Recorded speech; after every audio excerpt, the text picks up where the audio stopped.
John, thanking whose the face good was alight Lord for with the victory. appearance of General "You Stonewall did it, Jackson son. the You night won." before a battle was set Pope's to be elation was fought, dampened or by on the any night for incredible that pain. matter, should have been unheard of. "Told you I wasn't going to Yet die here today," Stonewall he stood, managed to say. looking down at a bloodied Husker Union John man carried all him but back ready to their kiss area and his began feet, patching him up. like he He was packed Jesus Christ magnesium in the himself. wound and had it wrapped before the Name tall and young rank, chick son, came over.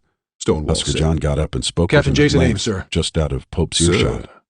It was Stonewall only later, noted. as he was leading two horses respect carrying wasn't the just bodies customary. of Moats and Conroy, that Pope was thought sincere. about what Husker John had eventually But was told that him. the fear talking? As much Or as was I it hate possible these that his warriors, I reputation respect as a them. cunning leader had They've asked earned me the to North join Saw? them.